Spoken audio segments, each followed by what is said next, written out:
ऐसे यहाँ स्टूडेंट हैं या लोग हैं जो ऐसे जिंदगी से आगे बढ़े होंगे जहां उनको ये नहीं पता होगा कि लाइफ में करना क्या है। ऐसा है? एक टाइम था, आज के टाइम में हम लोग अपने बच्चों को, अपने परिवार के सदस्य जो भी हैं, अपने भाइयों को समझाते हैं कि बेटा तुमको ये करना है, लेकिन हम लोग के पीछे कोई ऐसा प्लेटफॉर्म नहीं था। आज चित्रहार तो आपके मोबाइल में आ चुका है। मतलब दुनिया कहां जा रही है और दुनिया में हम उस रेस में कितना आगे हैं और कितना पीछे हैं, ये देखना जरूरी है। दुनिया में सब ऐसे आविष्कार हो रही है जो आने वाले वक्त में इंसान या तो रिच होगा नहीं तो गरीब होगा। हम बीच वालों की कहीं गुंजाइश नहीं। जो हम सोच रहे हैं हम लोग बैठ के यहाँ पे कि हम बहुत बड़े बेस्ट हैं, हमारे पास रोटी और बोटी मिल जा रहा है तो बहुत अच्छे हैं, लेकिन यकीन करिए आज से 10 साल के बाद ये जगह जमीन वारसी खड़ा होकर आपसे कह रहा है कि आने वाले 10 साल के बाद ये बात आपको बिल्कुल याद होगा कि जमीन ने एक शब्द कह के इस मीटिंग में गए हुए थे कि आने वाले 10 साल में पूरी दुनिया बदल जानी है, क्योंकि 7 जो आविष्कार ऐसे हो रहे हैं जिससे इंसान बहुत ज्यादा तरक्की कर जाएगा और जो लोग उस चीज को सही समय पे पकड़ेंगे वही सक्सेस होंगे। अभी मैं क्या बोला? जो लोग सही समय में उस चीज को पकड़ेंगे वही सफल होंगे। और उसके बारे में आपको बताना चाहूंगा।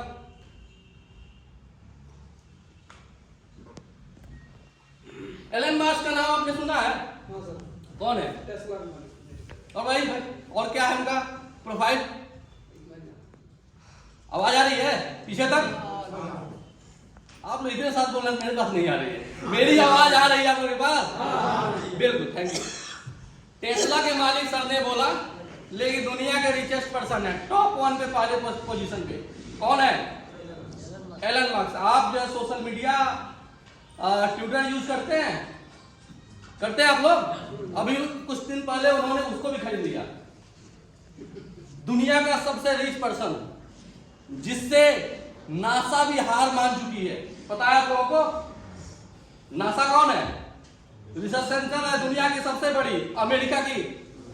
एक अमेरिका की ऐसी इकाई है जहां पे पूरी दुनिया के अच्छे साइंटिस्ट उसी में रिसर्च करते हैं। और नासा ने जब पहली बार रॉकेट बनाया था, उस रॉकेट को लगातार वो चला रहा था, मतलब सैटेलाइट को भेज रहा था अंतरिक्ष में, और सैटेलाइट रॉकेट जाती थी, सैटेलाइट जाती थी और वही रुक जाती थी, ऐसा था ना? लेकिन इसने कहा कि इसको हम बदल लेंगे, ये रॉकेट जाएगी और वापस जमीन पे भी आएगी। लोग इसको पागल कह दिए एलन मास्क को, ये नहीं हो सकता है, असंभव है, तुम कैसे कर सकते हो, तुम तो एक इंजीनियर हो, तुम तो साइंटिस्ट भी नहीं हो। लेकिन कहा कि हम हार मानने वाले नहीं है। और आज के टाइम में उसने जो है स्पेस एक्स के नाम से अपना प्राइवेट कंपनी बनाया जो सैटेलाइट का काम की, और अपने सैटेलाइट को भेजा चंद्रमा पे और वो वहां से वापस भी धरती पे आया। भाई अच्छा लगे तो ताली बजा दो। यानी कि अंतरिक्ष में गया और वापस आ गया। उसके बाद नासा ने इसको अपने साथ टाई अप कर लिया। यानी कि नासा और स्पेस एक्स एक साथ मिलकर काम कर रही है, जो इस समय एलन मास्क के कंपनी के वजह से आज लोग चंद्रमा पर, सॉरी मंगल पे भी जमीन ले रहे हैं। पता है लोगों को? हम तो यहाँ नहीं खरीदना चाहते हैं। कहाँ जमीन ले रहे हैं? कहाँ बेच रहा है? मंगल ग्रह पे। उसको पता है कि आने वाले टाइम में एक ऐसा प्रलय होगा इस दुनिया के अंदर और ये पूरी मानव जात नष्ट हो जाएगा। मानव जाति को बचाने के लिए उसने जो है मंगल ग्रह पे एक जीवन जीने की सारी चीजों को ढूंढ लिया, और आज वो मंगल ग्रह पे भी प्लॉट बेच रहा है। बहुत सारे अपने हिंदुस्तान के बड़े बड़े हस्ती वो भी लिए हुए। एक आविष्कार की बात कर रहा हूं, एक सोच की बात कर रहा हूं। सोच, इंसान किससे आगे बढ़ता है? सोच। उसका अभी एक अब आ रहा है टेस्ला की गाड़ी। टेस्ला आपने कहा कि आने वाले 10 साल के बाद हिंदुस्तान के सड़कों पे कोई ड्राइवर नाम की चीज नहीं रह जाएगा। ऑटोमेटिक बिना ड्राइवर की गाड़ी आपके सामने खड़ी रहेगी। ओला उबर जैसी कंपनियों की गाड़ियां चलेगी। बहुत सारे लोग कम कार इस्तेमाल नहीं करेंगे, आप टक करेंगे बिना ड्राइवर के, कहां जाएगा? और उसमें जो है कोई बाइक वाला जाके मारता है गाड़ी में तो किसकी गलती होगी? बाइक वाली होगी, बिना ड्राइवर वाली कार की होगी, बाइक वाली की होगी ना। तो ऐसा से अभी आपको अच्छा नहीं लग रहा होगा, फिर पीछे जाइए, मैं लेके जाता हूं। कभी बताया गया था कि मोबाइल से आप अमेरिका में बात कर लेंगे? अब हो रहा है ना। कभी बताया गया था कि जेब में पैसा नहीं होगा तो अभी भी मार्केटिंग करके चले आएंगे? बताइए, बैंक में पैसा रहेगा आप मार्केटिंग कर लेंगे? हो जा रहा है कि नहीं हो जा रहा है? कहाँ हो जा रहा है? गांव में हो जा रहा है। दुकानदार से भाई स्कैन करो, पैसा देके तेरे में डाल, हाँ गुंटिया भी कर दे रहे हैं सब। क्या है? बदलाव है। दुनिया एक चौथी क्रांति की तरफ जा रही है, चौथी क्रांति की तरफ। अभी उसका एक और आविष्कार है कि पढ़े लिखे की जरूरत नहीं पड़ी। एक समय आवता कहता नहीं स्कूल में लड़का पढ़े जो वो टाइम आवता कि पढ़ने की जरूरत ना पड़ी। एक ऐसा चिप का इजाद कर रहा है जिसका दिमाग कंप्यूटर से 10 गुना ज्यादा काम करेगा। पता है लोगों को? मोबाइल है, यूट्यूब है, यूट्यूब पे सर्च मारिएगा, एक रिसर्च हो चुका है, बस जो है मानव जाति में उसको लॉन्च करना है। आपके दिमाग में उस मोबाइल के थ्रू, जो टेस्ला एक मोबाइल भी लॉन्च कर रहा है, उसके थ्रू आपके दिमाग में एक चिप को इंस्टॉल कर दिया जाएगा दिमाग में। और आप कहेंगे 10 गुणे 80 कितना होला? सोच लीजिए, जवाब मिल जाएगी। पढ़ने की जरूरत नहीं है। दुनिया का पेन का आविष्कार किसने किया? इसे सोच लिए हो गया। सोचेंगे कि दरवाजा खुल जाता, सोचते ही वो दरवाजा खुल जाएगा। अच्छा लग रहा है ना आप लोगों को? अच्छा लग रहा है ना? सोचेंगे कि मैं अमेरिका में, मेरा दोस्त इस समय एलन क्या कर रहा है, एलन से बात करना चाहे तो सोचे एलन, यहां सोचे एलन सामने आ गया। हाँ भाई क्या कर रहा है बेटा? तो मैं खाना पका रहा हूं, मैं अपनी गर्लफ्रेंड के साथ घूमने गया। क्या है ये? वर्चुअल डिस्प्ले आपके सामने खड़ा हो जाएगा। ऐसे मोबाइल की जरूरत नहीं, मोबाइल जेब में घूम रहे हैं, इसकी जरूरत नहीं पड़ने वाली। 10 साल वेट कर लीजिए, 10 साल के अंदर आपके पास मोबाइल की जरूरत नहीं है। जिससे बात करना होगा ना, ऐसे टक से करेंगे वो समझ आ जाएगा, और उसे बतिया लेंगे, वो चला भी जाएगा। फिल्म देखे थे रोबोट में एक विलन है, क्या नाम है? डैनी। चिट्ठी को मार तो कोई मैसेज देता है, चिट्ठी सामने आ जाता है, याद है? देखा है आप लोगों ने? कितने लोग देखे? वो वर्चुअल मैसेज है। वर्चुअल में आप बात कर लिए सामने खड़ा होकर। यानी कि आप सोचिए कि समय कहां जा रहा है, वक्त कहां जा रहा है, और हम कहां हैं। मेरे कहने का मतलब यह है, हम यहाँ भी इस जगहों पे, मैं यहाँ क्यों आया हूँ, इसके पीछे कारण विनोद जी पिछले 15 सालों से हमसे जुड़े हुए हैं, रियल एस्टेट में काफी समय से हमारे साथ हैं। ये जब वहां से व्यवसाय करने आए, लखनऊ से लकड़ी का काम करते हैं, इन्होंने कहा कि भैया यहाँ पे जमीन का समझिए कि लोग पागल हैं, और यहाँ पे इनको पता नहीं है जमीन में कहां पैसा लगाना है, और यहाँ पे 25 से 30 लाख रुपए कट्ठा जमीन खरीद रहे हैं जिसका कोई भविष्य नहीं है। जमीन कहां लेना चाहिए बताइए? जहां पे क्या सुविधा होना चाहिए? रेलवे की सुविधा होना चाहिए, सबसे पहले तो एजुकेशन की सुविधा होना चाहिए। चाहिए कि नहीं चाहिए? एजुकेशन की सुविधा है। अगर डॉक्टर बनाना है तो क्या भोरे में डॉक्टर बना लेंगे आप? यहाँ पे हमारे खालू है, हमारी बहन वहां पढ़ती है लखनऊ में, कहां ले जाकर भर्ती की है? कोचिंग में, यहां करा रहे हैं। इन्वेस्टमेंट करना कहां चाहिए? जहां पे सुविधा हो, डॉक्टर बनाना हो, इंजीनियर बनाना, प्रोफेसर बनाना हो, आईएएस बनाना हो, पीसीएस बनाना हो, अधिकारी बनाना हो, कुछ भी बनाना हो तो गांव में बनाएंगे। प्राथमिक एजुकेशन तो हम दे सकते हैं, लेकिन बाकी एजुकेशन के लिए कहां जाना होगा? अब बहुत सारे लोग यहाँ बैंकों में पैसा डाले हुए हैं, उनको पता नहीं इन्वेस्टमेंट कहां करना है। आज जमीन ऐसी जगह है जहां पे आज 1 लाख रुपया लगाएंगे, 6 महीने बाद 2 लाख रुपए निकाल सकते हैं, लेकिन वो बैंक में डाले हुए हैं, एकदम डाले में ताला बंद किए हैं, बस इसमें से मलाई गिरेगा 14% सालाना। मेरी बात है, तो इन्वेस्टमेंट यहाँ करने के लोगों को पता नहीं, भविष्य पता नहीं, दुनिया कहाँ जाना ये सब लोगों को पता नहीं है। कहा कि जमीन सर यहाँ पे एक मीटिंग हो जाती तो लोगों को समझ में आता तो इन्वेस्टमेंट करते। आज बहुत सारे लोग पकड़ के आए हैं, पकड़ो, बंद करो घर में दरवाजा। क्षमा करिएगा, बुरा ना मानिएगा, मैं माफी चाहता हूँ इधर से, लेकिन ये चीजें हैं, लोगों ने बुलाया है। अइबा कि ना अइबा? हम बैठल बानी, हाँ हेलो, पहुंचना नहीं अबे, तो पकड़ के लाया गया कि लोगों को समझाया जाए। कि लोग सही जगह इन्वेस्टमेंट करें। अगर हम सही समय पे सही जगह पे इस्तेमाल अपने वर्थ को नहीं करेंगे तो हम भी आने वाले 10 साल में फेल हो जाएंगे, और 10 साल के बाद सिर्फ आपको पछतावा होगा कि मौका मिला, हमें प्लॉट लेने होते तो हमारे भी लड़के आधुनिक टेक्नोलॉजी के को समझने को मौका मिलता है।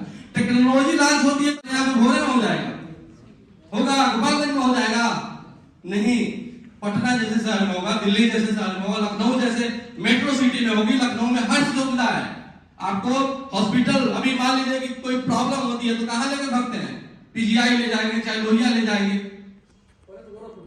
पहले गोरखपुर जाते हैं, लेकिन गोरखपुर में उतनी अच्छी इलाज नहीं है।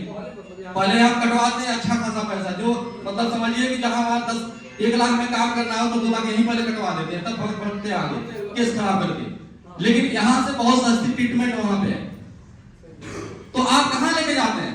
एजुकेशन लड़कों को इंजीनियर बनाएंगे तो कहां बनाएंगे बताइए? तो मेरा कहने का मतलब है कि सही समय पे सही इन्वेस्टमेंट करना, सही जगह लगाना ही कामयाबी का राज है। अगर आप लोग चाहते हैं कि सही जगह इन्वेस्टमेंट करें जिसमें आपके बच्चों का भविष्य है, आपके रुकने से दुनिया नहीं रुकेगी, आपके सोच से दुनिया नहीं चलती है। हमारे सोच से क्या दुनिया चल रही है सर? नहीं चल रही है ना। कोई पागल होगा एलन मार्क्स की तरह, कुछ नहीं कुछ लॉन्च कर देगा और उसके पीछे आप दौड़िए। तो मेरा कहने का मतलब है कि आपको अपने सोच को बदलना पड़ेगा। दुनिया की सबसे ताकतवर चीज जो होती है वो सोच होती है। दुनिया में जितनी भी घटनाएं घटती हैं वो आपके सोच से घटती है। ताजमहल क्या पहले बन गया था? कैसे बन गया था? ताजमहल फिजिकल नहीं बना, पहले किसी के सोच में ताजमहल बना कि मुझे ताजमहल को बनाना है, तो आज आप ताजमहल का दीदार करते हैं। जिस दिन आप सोच लेंगे कि मुझे इन्वेस्टमेंट करना है, जिस दिन आप सोच लेंगे कि हमें लखनऊ में, गोरखपुर में जमीन लेनी है, तो जरूर लेंगे। पहले तो आप सोच तो बनाइए कि लेना है कि नहीं लेना है, और क्यों लेना है ये भी जरूरी है। अगर आप लाइफ में बहुत तेज सफल होना चाहते हैं, टेक्नोलॉजी को पकड़ना चाहते हैं, जीवन में अच्छी चीजों को लाना चाहते हैं, तो आपको शहर की तरफ रुख करना पड़ेगा, अपने बच्चों को एजुकेशन देना पड़ेगा। सबसे बड़ी चीज है एजुकेशन, और एजुकेशन इन्वायरमेंट के ऊपर होता है, माहौल के ऊपर होता है। जब तक माहौल नहीं बनता है बच्चे एजुकेटेड नहीं हो पाते हैं। यहां एजुकेशन का माहौल है नहीं है, तो एजुकेशन होना बहुत जरूरी है। और अपने यहाँ क्या होता है, लड़कों आज फेल हो गया तो क्या करते हैं आप? थोड़ा सा ध्यान दीजिएगा, क्या करेंगे? मत पढ़त नहीं है। अब याद करिए जब बचपन में आप पहली कक्षा में आपका जो एडमिशन दाखिला हुआ होगा, पढ़ाई किए होंगे, फिर थोड़ा सा बड़े हुए होंगे, समझदार हुए होंगे, आप 5-6 क्लास में गए होंगे और उसमें कभी गलती से आप फेल हो गए होंगे। फेल हुए हैं कभी? हाँ, फेल होने के बाद क्या होता है? घर आके जब आते हैं तो आपकी हमारी यहाँ की भाषा में कड़ाई होती थी, मार पढ़त नहीं क्या फेल हो गया है, ऐसी शब्द का इस्तेमाल किया जाता था। और मार खाते खाते आदमी शर्म के मारे समाज में उठना बैठना बंद कर देता था, घर में छुपा रहता था। लेकिन आपको पता है दुनिया में, पूरी दुनिया की जनसंख्या कितनी है? सर आप लोगों से पूछना चाहूंगा, इतने सारे लोग हैं, कितना है पूरी दुनिया की जनसंख्या? सर बता रहे हैं 800 करोड़ को, हमारी बातों को सुन के। बाकी लोगों को नहीं पता है? 4 अरब है सर। और कोई? अरे गूगल मार लीजिए फटाक से। लगभग कितना है? 783। लगभग 800 करोड़ की जनसंख्या है पूरी दुनिया के अंदर। मेरी बातों को बहुत ध्यान दीजिएगा, एक पॉइंट आपको बताने जा रहा हूं, उसके बाद मीटिंग को खत्म करेंगे। पूरी दुनिया की पॉपुलेशन कितना है? 800 करोड़ लगभग है। और इस 800 करोड़ में सबसे ज्यादा ईसाई धर्म के मानने वाले हैं, है ना? दूसरे कितने हैं वो? लगभग 200 करोड़। ठीक, उसके बाद जो है इस्लाम धर्म को मानने वाले हैं लगभग 140 करोड़। उसके बाद जो है हिंदू धर्म के मानने वाले लोग हैं लगभग 90 से 100 करोड़। उसके बाद जो है जो बच रहा है उसमें सारे धर्म के लोग हैं, सारे कौम के लोग हैं। अब पूरी दुनिया में एक छोटा सा देश है जो द्वितीय विश्व युद्ध के बाद जो है उसको देश का दर्जा मिला था, मालूम है आप लोगों को? कौन सा? इजराइल। कितनी जनसंख्या है? करोड़ों में, लाखों में। कितना में? लगभग जो है 70 से 80 लाख के बीच में है वो। इससे ज्यादा तो नहीं है ना। इजराइल का नाम आपने सुना होगा। लेकिन आज के टाइम में जो टेक्नोलॉजी आप इस्तेमाल कर रहे हैं, मोबाइल में जो पैसा भेज रहे हैं, किसकी टेक्नोलॉजी है? मोबाइल से बात कर रहे हैं, किसकी टेक्नोलॉजी है? हम माइक से बात कर रहे हैं आपके सामने, ब्लूटूथ से बात कर रहे हैं, किसकी टेक्नोलॉजी है? आसमान में सैटेलाइट उड़ रहे हैं, किसकी टेक्नोलॉजी है? पूरी दुनिया के बिजनेस पे उस 70 लाख लोगों का कब्जा है। 70 लाख। अमेरिका को टेक्नोलॉजी की जरूरत पड़ेगी तो उसी को याद करेंगे। भारत को टेक्नोलॉजी की जरूरत पड़ेगी तो उसी को याद करेंगे। जापान की टेक्नोलॉजी की जरूरत पड़ेगी तो उसी को याद करेंगे। चाइना को टेक्नोलॉजी की जरूरत पड़ेगी, उसी को याद करेंगे। आज पूरी दुनिया में उनका कब्जा है। आपका रुपया कब खत्म कर दे उनके हाथ में है, आपके हाथ में नहीं है। समझना इस चीज को। बैंक में पैसा जमा करते हैं ना, किसके हाथ में कब्जा है बैंक का? मोदी जी के। बताइए सर, बुरा ना मानिएगा। टेक्नोलॉजी के हाथ में कब्जा है, किसी पर्सन के हाथ में कब्जा नहीं है। और टेक्नोलॉजी किसका है? इजराइल का। और आज पूरी दुनिया में कम समय में डेवलप किया उन लोगों ने अपने आप को। जानते हैं क्यों? उनके घर में अगर बच्चा पैदा होता है, पढ़ने जाता है और पहली बार फेल होता है ना, तो उसे घर में जश्न मनाया जाता है। जश्न मतलब जश्न मनाया, मेरा लड़का फेल हो गया। खुशी की बात है, मेरा लड़का फेल हो गया। दोबारा फेल होगा तो उससे बड़ा जश्न मनाया जाता है। तीसरी बार फेल होता है तो उससे बड़ा जश्न मनाया जाता है। चौथी बार फेल होता है तो उससे बड़ा जश्न मनाया जाता है।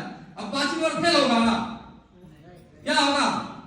एक एक पॉइंट और एक एक पार्ट उसके जहन में बैठ जाएगा। हमारे सोच और उनके सोच में ये अंतर है।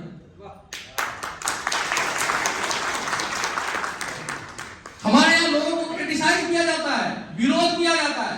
अभी हम मीटिंग करके जा रहे हैं, बहुत तो हमारे बातों को सुनने वाले, बहुत तो विरोध करने वाले। मैं आपको चैलेंज के साथ, दावे के साथ कह सकता हूं कि बहुत लोगों को अच्छा लगेगा, बहुत लोग कहेंगे यार मजा नहीं आया। ये मजा लगने वाली चीज नहीं है, ये सोचने वाली चीज है। सोच से शुरू होती है और सोच से खत्म होती है। अगर जैसा आप सोचेंगे वैसा ही आप पाएंगे। अगर आप पॉजिटिव बिजनेस को लेकर सोच रहे हैं तो आप पॉजिटिव होंगे, और निगेटिव सोच रहे हैं तो रिजल्ट भी निगेटिव होगा। तो सोच से, पावर ऑफ थिंक, सोचने की शक्ति, ये दुनिया की सबसे बड़ी चीज है। और ये चीज ईश्वर ने हमको दिया है। किसके पास है? मानव जाति के पास। बंदर के पास है क्या? टेक्नोलॉजी उड़ा देगा? कौन उड़ाता है? इंसान उड़ाता है। तो अगर ईश्वर ने, अल्लाह ताला ने हमको सोच दिया है, इस सोच को अच्छे जगह इस्तेमाल करिए, पॉजिटिव इस्तेमाल करिए। अगर मुस्लिम है तो उठिए, संस्कार से अपने माँ बाप को सलाम करिए। अगर हिंदू है तो पैर स्पर्श करके प्रणाम करिए। ये हमारे संस्कार में होना चाहिए, हमारी सोच में होना चाहिए। और उसके बाद कोई काम करेंगे ना तो तरक्की जरूर होगी। ईश्वर भी उन्हीं का साथ देते हैं जब जिसका नियत और ईमान सही हो। तो पहले अपने ईमान को सही करिए, नियत को सही करिए और सोचिए, पॉजिटिव सोचिए। निगेटिव सोचने वालों की कमी नहीं है दुनिया में, वो उनके लिए छोड़ दीजिए कुछ तो। ठीक है, तो हमारी कंपनी एक अपॉर्चुनिटी है। यहां से आप सक्सेस नहीं होंगे। आप सोच रहे हो बैठ के मीटिंग सुन के सक्सेस हो जाएगा, नहीं, करना पड़ेगा। अभी हरिओम सर ने बताया कि यहाँ पे आपको 2 लोगों को इंट्रोड्यूस करना पड़ेगा। पैसा कमाने के लिए नेटवर्क बनाना जरूरी है। अकेले 24 घंटा को दिन, एक दिन 2 दिन किसी को सोना पड़ेगा ना। और चौथा दिन नहीं सोएगा, ईश्वर की तुम चले आप बहुत काम कर लियो मेरे पास। यानी कि अगर हम काम कर रहे हैं, हमारे साथ 10 लोग काम कर रहे हैं और 10 लोगों से अगर 1-1 घंटा हमको मिल रहा है तो मेरे लिए 10 घंटा हो गया। और इंसान 8 घंटा काम करता है। अगर 100 लोग हो जाए, 100 लोग 1 घंटा अपने लिए, सारा 7 घंटा अपने लिए काम कर रहे हैं, 1 घंटा हमारे लिए काम कर रहे हैं, तो 100 घंटा हो गया। इंसान, ईश्वर ने एक काम में किसी के साथ नाइंसाफी नहीं किया है, वो आपकी समय के मामले में। एक अमीर आदमी को, एलन मास्क को, एलन मास्क को 1000 घंटा 24 घंटे में नहीं दिया, 24 घंटा दिया। और एक रिक्शा चलाने वाले को भी 24 घंटा ही दिया। लेकिन एक इंसान रिच हो जाता है, एक इंसान रिक्शा ही चलाता है। अंतर क्या? सिर्फ सोच का अंतर है। वो सोच के बदौलत लेवरेज इनकम करता है, वो अपना टीम बनाता है, अपना कंपनी बनाता है, लोग लाता है और लोग काम करते हैं, उससे उसको पैसा आता है, इसलिए वो सक्सेस हो जाता है। मेरी बात समझ पा रहे हैं? तो इस बिजनेस के अंदर भी अगर आप जमीन का भी काम कर रहे हैं, अकेले करेंगे तो बोला 7% मिलेगा। अगर आप लोग टीम बनाए काम करेंगे तो एक दिन चद्दर तान के भी सोए रहेंगे ना, तभी भी पैसा आएगा। वो कहानी खत्म हो चुकी है। बुजुर्गों ने कहा है जितनी चादर उतना ही पांव फैलाओ। अरे अपनी चादर बड़ा करो मेरे भाई, सोच बड़ा करो ना। सब सोच बड़ा करेंगे तो खर्चे बढ़ेंगे, खर्चे बढ़ेंगे तो इनकम करने के लिए मेहनत करेंगे। बहुत बड़ी बात। जब हम सोच में नहीं बड़ा करेंगे, ये सबसे बड़ी चीज सोच है और सोच बहुत जरूरी है। और सोचिए, समझिए, वर्क को करिए। हमारी जो दवाएं कंपनी ने लॉन्च किया, दो तरह से काम कर सकते। जमीन का काम करिए और प्रोडक्ट के साथ मल्टी लेवल मार्केटिंग करिए। मल्टी लेवल मार्केटिंग क्या है? टीम एक ही जगह बनाना, आईडी एक ही है। एक आईडी पे चाहे जमीन बिकता है तभी पैसा आएगा, चाहे कोई प्रोडक्ट खरीदता है तभी पैसा आएगा। अलग से मेहनत नहीं करना, एक बार टीम बन जाए। इस पोर्टल पे भागल अमेज़न की तरह एक टाइम आएगा इससे आप मोबाइल रिचार्ज करेंगे। एक टाइम आएगा कि आप कहीं से किसी को पैसा भेजना होगा तो इसी फाइल से भेज देंगे। किसी को नौकरी को की तलाश है तो फाइल पे जाके रोजगार सर्च मारेगा तो फाइल से रोजगार मिल जाएगा। कुछ भी खरीद सकते हैं और कुछ भी बेच सकते हैं। ये आने वाले टाइम का है। 5 साल इंतजार करिए, फाइल का फ्यूचर बता रहा हूं मैं। दुनिया का सारे चीज जो है सोच से होगा। और हमारे देश के यशस्वी प्रधानमंत्री मोदी जी ने नेटवर्क मार्केटिंग पे अभी एक एप्लीकेशन लॉन्च किया है भारत सरकार का। मैं आपको सुनाना चाहूंगा क्योंकि बहुत सारे लोग हमारे लिए मोदी जी आइडियल है। इनकी बातों को सुनिए। इस वेकेशन में मैं मेरे देश के नौजवानों को निमंत्रित करता हूं। इसमें एक योजना है रेफरल। यानी अगर आप किसी को भीम ऐप के संबंध में समझाएंगे, किसी मर्चेंट को समझाएंगे, किसी नागरिक को समझाएंगे, उसके मोबाइल पर भीम ऐप डाउनलोड करवाएंगे और आपकी प्रेरणा से वो 3 ट्रांजैक्शन करेगा। कभी 50 रुपए की चीज खरीदेगा, कभी 30 रुपए की खरीदेगा, कभी 100 रुपए की खरीदेगा। ये आपके द्वारा अगर हुआ है तो एक अगर आपने व्यक्ति को इसमें जोड़ा तो सरकार की तरफ से आपके खाते में 10 रुपया जमा हो जाएगा। अगर एक दिन में सुनिए आप 20 लोगों को ये कर ले तो शाम को जेब में 200 रुपया आपके खाते में आ जाए। अगर वेकेशन के 3 महीना तय करने में रोज 200 रुपया कमाना है, बताइए मेरे नौजवान साथियों, ये कोई मुश्किल काम है क्या आपके लिए? सामने से कोई लेना देना नहीं, उसको सिर्फ सिखाना है, समझाना है। जो हम काम कर रहे हैं। और जो व्यापारी अपने दुकान पर भीम ऐप को लागू करेगा। समझ रहे मेरी बातों को कि लीगल देखा जाए तो गवर्नमेंट ऑफ इंडिया भी अब नेटवर्क मार्केटिंग को, व्यवसाय को बढ़ावा दे रहा है। समय था कि लोग इसको जोड़ने घटाने का काम करते थे, कहते थे मेंबर बनाने का काम करते थे। सामने से फोन कर देते थे तो भाग जाता था घर से, दरवाजा को छलांग लगा के। ये था एक समय नेटवर्क मार्केटिंग का।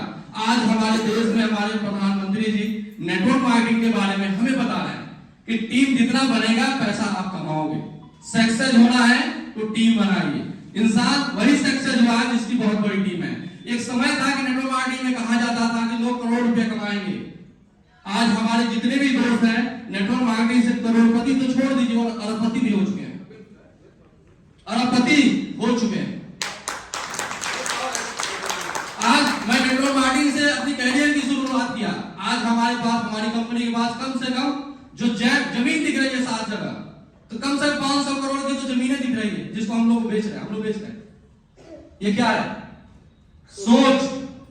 अगर हम भी यहीं रह के सोचते और गांव में बैठ के ताश के पत्ते को गिनते और लोगों की बुराई करते, सबसे बड़ी काम यहाँ की बुराई है, पीठ पीछे, अगर वो भी करते तो हम भी यहीं पड़े होते, हम भी इसी जिले में रहने वाले। लेकिन सोच ने सब कुछ बदल दिया। अगर आप भी बदलना चाहते हैं तो दुनिया का कोई ताकत आपको बदलने से नहीं रोक सकता है, ईश्वर को छोड़ के। कहते हैं भगवान सक्सेस होने के लिए 3 चांस देते हैं। अल्लाह पाक, जीसस, गॉड, जो भी हो, जिनको हम मानते हैं, जिस धर्म से हम बिलोंग करते हैं, 3 चांस जरूर देते हैं सफल होने के लिए। लेकिन उस सफल होने के लिए हम अपनी गलतियों से उस चीज को समझ नहीं पाते हैं कि वो अवसर पहला है या अंतिम है। 3 अवसर सबको मिलता है और उस 3 अवसर में जो अवसर को समझ के काम करता है वो सक्सेस होता है। फाजिल भी आपके लिए अवसर है।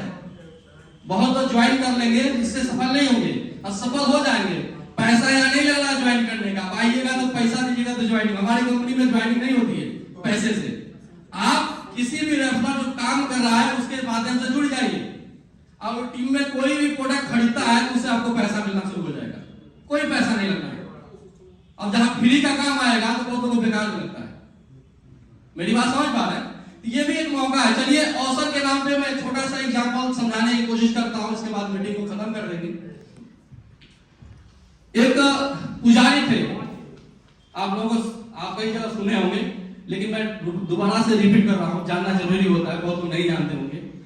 वो ईश्वर की बहुत ज्यादा पूजा करते थे, बहुत ज्यादा, ठीक है। दिन रात ईश्वर की पूजा में, तपस्या में लगे रहते थे। एक समय आया कि उस गांव में बाढ़ आने लगा और धीरे धीरे पूरी गांव डूबने लगी। गांव वाले जो है अपने घर को खाली करके सुरक्षित स्थान पे जाने लगे। गांव में कुछ लोग आए, उनके पास कहे पुजारी जी यहां से चला जाए, गांव डूब रहा है, अभी डूब जाएंगे। उन्होंने कहा नहीं, मैं नहीं डूबूंगा, ईश्वर की बहुत बड़ा भक्त हूं, बहुत बड़ा पूजा करता हूं, मुझे ईश्वर पे भरोसा है। लोग समझाए, नहीं माने, लोग चले गए। धीरे धीरे मंदिर में पानी भरने लगा। मंदिर से ऊपर उठते हुए वो मंदिर के छत पे चले गए। फिर जब